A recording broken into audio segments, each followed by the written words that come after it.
Hello again and welcome. Danny Vaughn here doing another one of my Q&A sessions. If you haven't seen these before, people are writing in and asking me questions about Tyketto or Wasted or asking questions of the band, and every once in a while we'll pick one and do a video for it. And if that's something you're into, please hit like and subscribe if you're one of those fantastic YouTube users. Just helps to grow the channel, and you can write your own questions into me at dannyvaughn.com, and we keep a list and we'll do them as we're on tour and kind of have some fun with this. So this is a good one. Came from a gentleman named Dave Pickerel, and he has asked me about the Forever Young video, and which, by the way, is now over 7 million views, I think rocketing towards 8. And he wanted to know if I had any specific memories, thoughts like that. So I had to think about it, and then I thought, you know what? Let's go to Storyville. My diaries. Most of the time I keep tour diaries. They're very, very journalistic. They're not very descriptive. It's just went here, did that sort of thing. March 7th, 1991, Forever Young video shoot, Los Angeles. We got to the set at 10 in the morning. It was a huge old TV lot where things like Alien Nation and Cagney and Lacey were filmed. There were a lot of time spent waiting, and even more time spent taking billions of photographs with guys like Gene Kirkland, fantastic photographer we worked with before, Jeff Weiss. The director's name was John Perrin, John Perrin.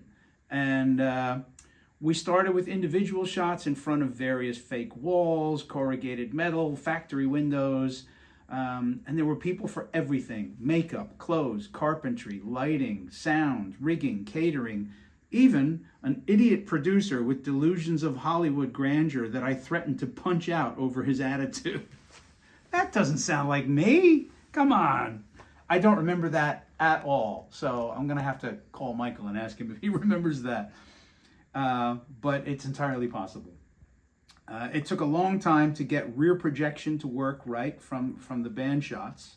We didn't get started on those until 8 in the evening or so. Lots of different friends showed up to watch and help us on. I remember James Lomenzo was there. The last shots were my favorites, done in an alley with amazing lighting. I don't know how it's all going to look, but it was a lot of hard work and quite a bit of stress. We didn't get back to the hotel till 1 a.m. That's what's in my my diary. So yeah, there you have it. I mean, initially, it's a 13-hour day doing all of that. But so some of the things that I just remember about that, one of the things I mentioned in there, it's absolutely true. There, first of all, the video cost around $75,000. You can do this stuff on your iPhones now.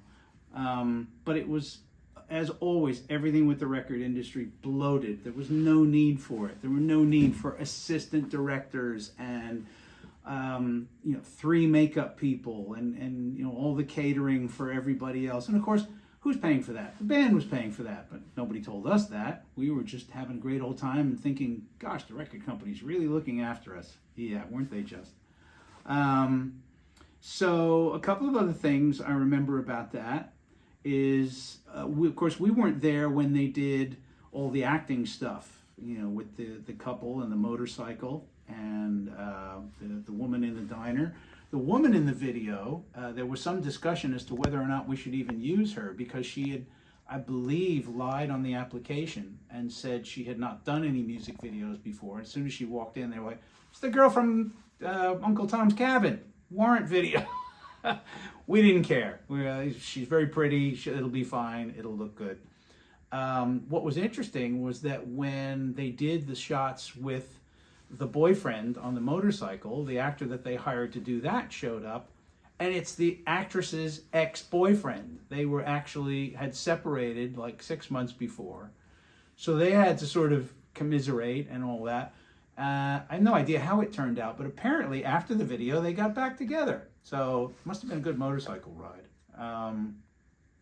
Another thing I remember about that, and this is funny, is that if you remember the video, there are it was meant to simulate kind of an industrial backdrop. There are like broken factory windows, and there's an alleyway that I'm walking down and all. And of course, it was all, you know, a Hollywood set, all TV sets.